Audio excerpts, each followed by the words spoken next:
இருந்தால், இந்த அருகு ஒரு பொருள் என்றால் இது தன்னால் இருக்காது, இதை ஒருத்தன் படைச்சு தான் வந்திருக்கும்.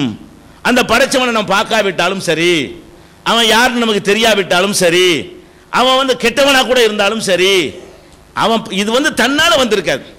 இந்த ஒரு மைக்கை நான் பார்க்கிறேன் என்று சொன்னால் இதான பகுத்தறிவு என்பது. மைக்கை பார்த்துட்டு மைக்கை மட்டும்தான் நம்பினால் அது சாதாரண ஐம்புலன் உள்ளவர்கள் செய்கிற வேலை. இதில் இருந்து நம்ம என்ன சிந்திக்கணும், இது போல விஷயங்கள் இருக்குது, இது விவரமான ஒருத்தன் கண்டுபிடிச்சிருப்பான், விவரமான ஒருத்தன் தயாரிச்சிருப்பான் அப்படின்னு நம்ம நினைக்கிறோம். அவனை பார்க்காவிட்டாலும், அவனை பற்றி கேள்விப்படாவிட்டால் கூட நம்ம என்ன செய்கிறோம், எந்த நாலேஜ் இல்லாத ஒருத்தன் கூட என்ன செய்வோம், அதை நம்பிடுவான். இதை விட்டுருங்க, இந்த ஒரு முன்னாடி ஒரு போடியம் போட்டிருக்கிறோம்னு சொன்னால் இது எப்படி வந்தது, அதான் வந்துருச்சு, அதான் ஒரு மரம் ரெண்டா அறுத்துச்சு, அதான் பலகையை அரிக்கிருச்சு, அதான் ஆணியை ரிப்பீட் பண்ணிச்சு, அதான் நடந்து அதான் உட்காந்துக்கிருச்சுன்னா என்ன செய்வோம், லூசும்பமா இல்லையா? அப்போ நம்ம என்ன பண்ணுறோம், இந்த உலகத்தில் எதை பார்த்தாலும் ஒரு படைப்பாளன் இல்லாமல் வந்தது இல்லை, படைப்பாளன் இல்லாமல் உருவாவது கிடையாது அப்படிங்கிறத நீங்கள் பார்க்குறீங்க. இதுதான் பகுத்தறிவு. பகுத்தறிவுங்கிறது என்ன, இதையெல்லாம் பார்த்து விட்டு இதிலிருந்து அதை படைத்தவனை கண்டுபிடித்தல் என்பது பகுத்தறிவுக்கு அப்பாற்பட்டதா? அதுதான் சரியான பகுத்தறிவு. அந்த நேரத்தில் இது என்னன்னு கேட்கும் பொழுது, இது ஒருத்தன் படைச்சான் என்பது பகுத்தறிவா? எனக்கு தெரியாது, யாருன்னு தெரியாது, அதனால படைக்கல அப்படிங்கிறது பகுத்தறிவா? இதை பற்றி கேள்வி கேட்குறோம், யாருமே படைக்கல அப்படின்னா பகுத்தறிவா? எனக்கு அதை பற்றி தெரியலைங்கிறது பகுத்தறிவா? அல்லது படைச்சான் என்று சொல்லுவோம், எனக்கு தெரியாட்டாலும் ஒருத்தன் படைச்சு இருப்பான் என்பது பகுத்தறிவா? அப்போ இது மாதிரி தானே நீங்கள் எல்லாத்தையும் சிந்திக்கணும். இந்த அண்ட சராசரத்தை எடுங்க, அகிலத்தை எடுத்துக்கொள்ளுங்கள், அதெல்லாம் படைப்பாளன் இல்லாமல் அதுவா உண்டாச்சு என்று சொல்வீர்களே, ஆனால் அதுவா எப்படி உண்டாகும் என்பதற்கு நீங்கள் அறிவியல் பூர்வமாக காரணத்தை எனக்கு சொல்ல வேண்டும். அதுவா எப்படி உண்டாகும், அதுவா உண்டாவது அறிவியல் ஒத்துக்கொண்டிருக்கிறதா? அறிவியல்ல அதுவாக உண்டாகும் என்பதற்கு ஒரு கான்செப்ட் இருக்கிறதா? இல்லை. எந்த ஒரு பொருளையும் உங்களுக்கு உருவாக்கவும் இயலாது, அழிக்கவும் இயலாதுங்கிறது தானே அறிவியல்ல முதல் கண்டுபிடிப்பே. அறிவியலுடைய அரிச்சுவடியே என்ன, எந்த பொருளையும் உங்களுக்கு உண்டாக்கவும் முடியாதுங்க உலகத்தில், எந்த பொருளையும் அழிக்கவும் இயலாது, மாற்ற தான் இயலும். இதை போட்டு ஒரு தூளாக்குனா தூளுங்கிட்ட மாறி போயிருதா இல்லையா, எரிச்சு சாம்பலாக்குனா சாம்பலாகவோ தண்ணியாகவோ மாறி போயிருதா இல்லையா? இதை வேற ஒன்றா நீங்கள் மாறுமே தவிர எந்த ஒரு பொருளையும் இல்லாமலும் ஆக்க முடியாது, இல்லாத ஒன்றிலிருந்து உண்டாக்கவும் இயலாது.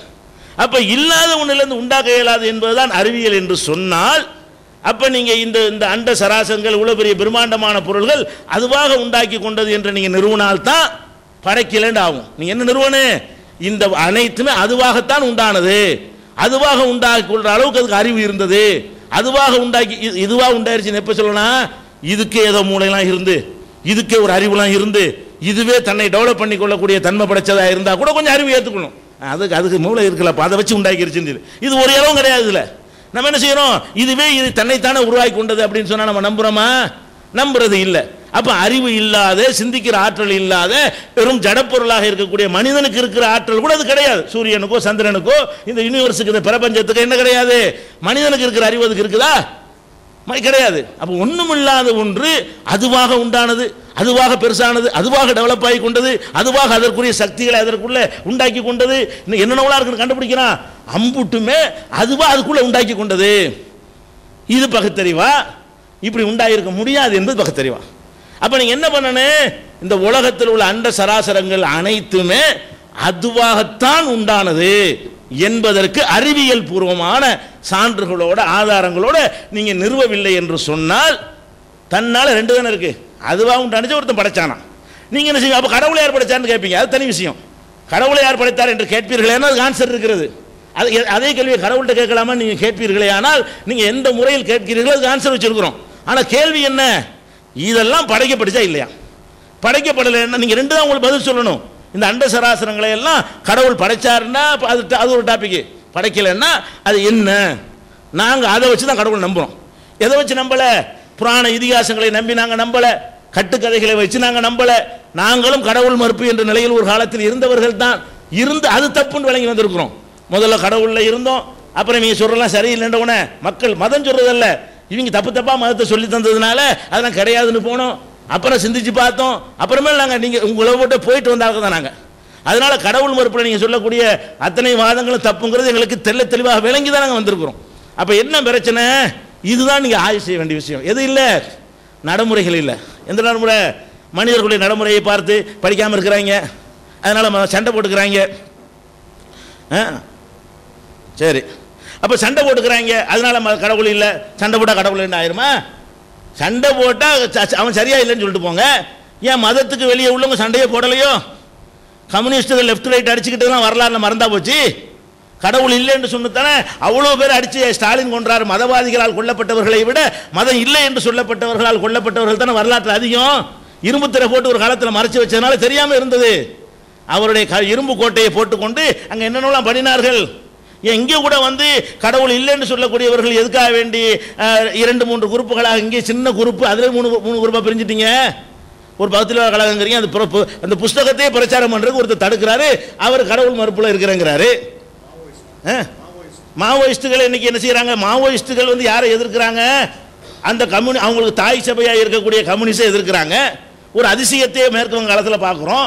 கம்யூனிஸ்ட் சொல்லக்கூடியவர்கள் டாட்டாவுக்கு சப்போர்ட்டாக இருக்கிறார்கள், மக்கள் வந்து கம்யூனிஸ்டாக மாறுறார்கள். இப்போ மக்கள் கம்யூனிஸ்டாக மாவோயிஸ்ட் என்ன செய்கிறாங்க? மக்கள் மாறுறாங்க, கம்யூனிஸ்ட் என்ன செய்கிறாங்க? பணக்காரனுக்கு சப்போர்ட்டாக இருக்காங்கிறீங்க. இல்லை, குழப்பம் அங்கேயும் தானே இருக்குது. அதனால சித்தாந்தத்தை நீங்கள் பேசணும், சித்தாந்தம் பேசணும், மனிதனை வச்சுட்டு பேசக்கூடாது. மனிதனில் பல மாதிரி இருப்பான். அப்போ உங்கள என்ன செய்யறீங்க? அவர் வந்து பெரிய கோடி ரூபாய் சேர்த்துட்டு சுமத்துறீங்க. அப்போ இதெல்லாம் அங்கே இருக்கப்ப அப்போ கடவுள் மறுப்புண்டோட கரெக்டாக இருப்பாங்க. என்ன சொல்கிறாங்கன்னா, நீங்கள் கடவுள் இல்லைங்கிறீங்க, உங்கள் மேலாம் கேஸே இல்லை, கேஸ் நிறைய இருக்குது. நாங்கள் கடவுள் இல்லைங்கிற எங்கள் மேலே கேஸ் இல்லை. நம்பருக்கு தகுந்த மாதிரி கேஸ் விடுவோம். முஸ்லீம் வந்து கம்மியான நம்பராக இருந்தால் அவனுக்கு கம்மியான கேஸ் இருக்கு, இந்துக்கள் நிறைய இருந்தால் அவங்களுக்கு அதிகமான கேஸ் இருக்கு.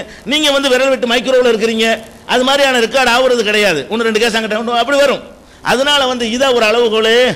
அப்போ நீங்கள் உலக அளவில் எடுக்கணும். அப்படி பார்த்தீங்கன்னு சொன்னால், இப்படி சொன்னவர்களை உலக அளவில் எடுத்து நம்பர் எடுத்து பார்த்தீங்கன்னா அதிகமான கேஸுகள் இருக்கு. இன்னும் சொல்ல போனால் கேஸ் போடுறது வச்சு தீர்மானிக்க இயலாது. கண்ணு முன்னாடி எல்லாம் நமக்கு தெரிகிறது.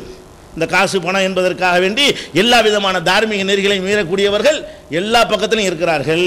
அப்போ நீங்கள் என்ன பண்ணணும்? இவங்கெல்லாம் சரியில்லைன்ட்டு போங்க, கொள்கைக்கு வராதிங்க. கடவுள் மறுப்பு கொள்கைக்கெல்லாம் இது என்ன செய்யக்கூடாது, ஆதாரமாக காட்டவே கூடாது என்பதுதான் அடிப்படையான விஷயம். அதனால் நாங்கள் தெளிவாக எடுத்து வைக்கிறோம்.